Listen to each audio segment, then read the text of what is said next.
Finalist. As a candidate for Sanyata Tidupax del Norte 2025, who hopes to win the crown and leave a lasting impact, what do you fear more? Failure or being forgotten? And how has that fear guided the way you rise on stage and the way you walk through life beyond it?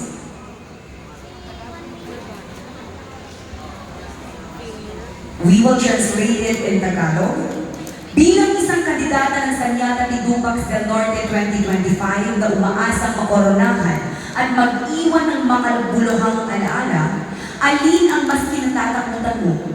Ang mabigo o ang makalimutan? At paano naka-impluwensya ang takot na iyon sa paraan ng iyong pagtindig sa entablado at sa paraan ng iyong pamumuhay sa likod ito? I fear of being forgotten. Failure is part of life. We'll face failures and challenges. But I am here today because I want to be remembered as someone who came from a poor family.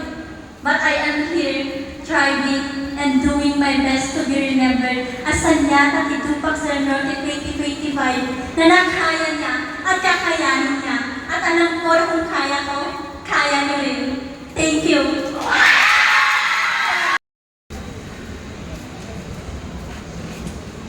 As a candidate for Sanyata Tidupax del Norte 2025, who hopes to win the crown and leave a lasting impact, what do you fear more? Failure or being forgotten? And how has that fear guided the way you rise on stage and the way you walk through life beyond it? In Tagalog, bilang isang kandidata ng Sanyata Tidupax del Norte 2025 na umaasang makoronahan at mag-iwan ng makabuluhang alaala, alin ang mas kinakatakutan mo? Ang mabigo o ang makalimutan? At paano naka-impluwensya ang takot na iyon sa paraan ng iyong pagtindig sa entablado at sa paraan ng iyong pamumuhay sa likod nito?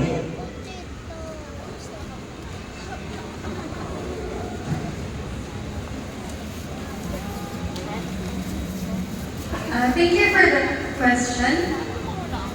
If you were to ask me with the question kung saan ako mas natatakot, kung mabigo or mahalimutan, I guess I believe na mas takot akong mabigo.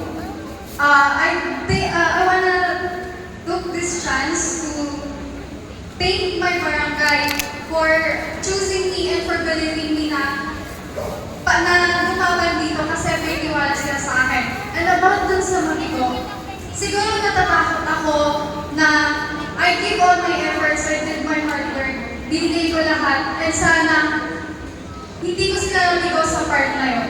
Yun lang po.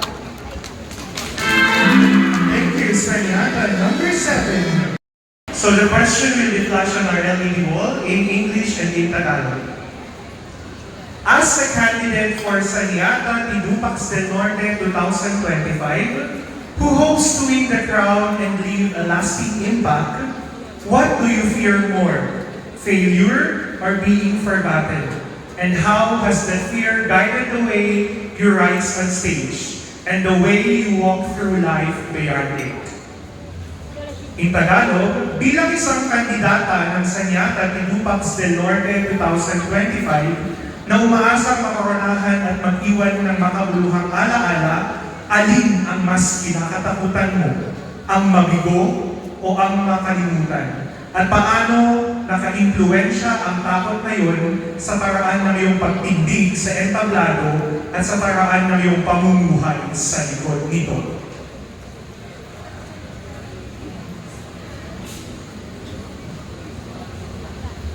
To our esteemed judges, ladies and gentlemen, good evening. If I'm gonna ask the question, well, I would choose the fear of failure. Because as a person, I strive for goodness and success in this life. And I will influence every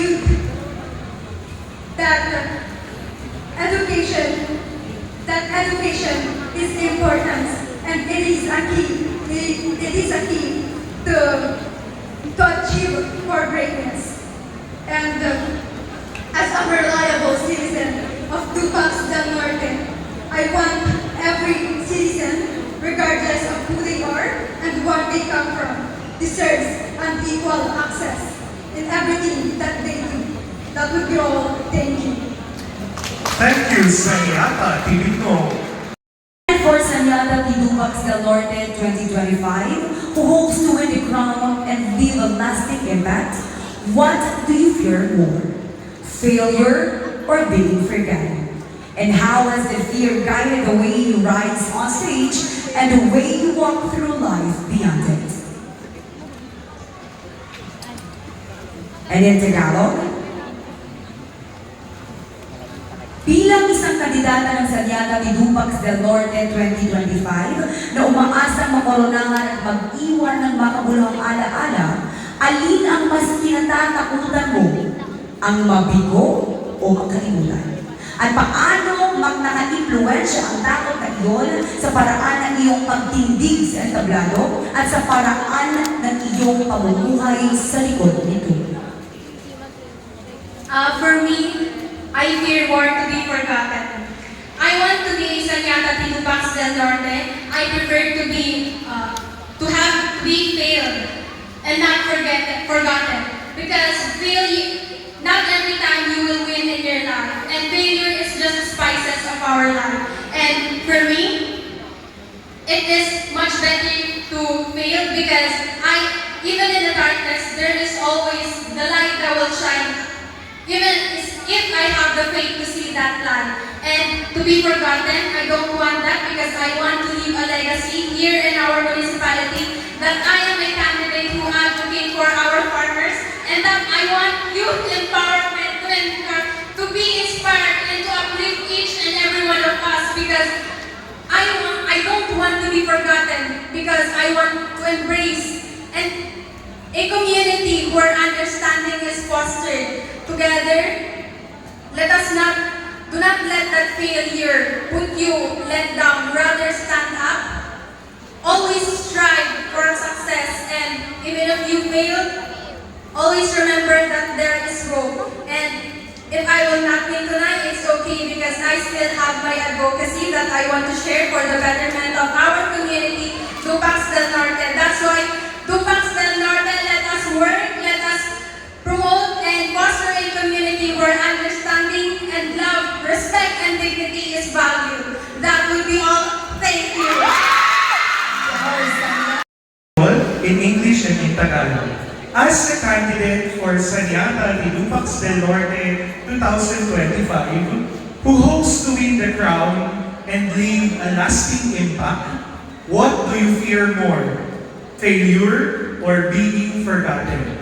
And how has that fear guided the way you rise on stage and the way you walk through life beyond it? In Tagalog, bilang isang kandidata ng Sanyata Tidupax del Norte 2025 na umaasang makoronahan at mag-iwan ng makabuluhang alaala, alin ang mas kinakatakutan mo? Ang mabigo o ang makalimutan? At paano naka-impluwensya ang takot na iyon sa paraan ng iyong pagtindig sa entablado at sa paraan ng iyong pamumuhay sa likod nito?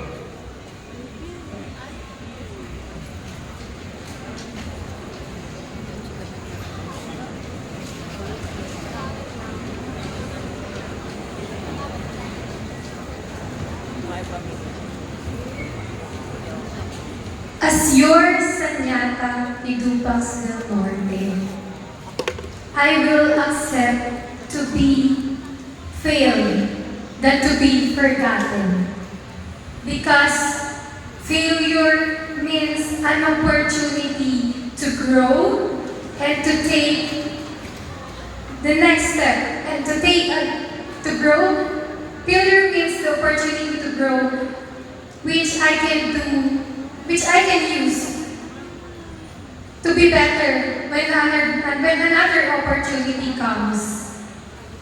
But it's disheartening to be forgotten because as an advocate for environmental awareness, who will remind you to pick up your trash and to segregate your waste? From my previous reigns in pageantry, I have been a huge advocate of environmental awareness. But with my advocacy, if I am to be forgotten, for the last time, I want to instill in your mind what Karen Ibasco once said: our micro efforts will turn into macro effects. So let's act now.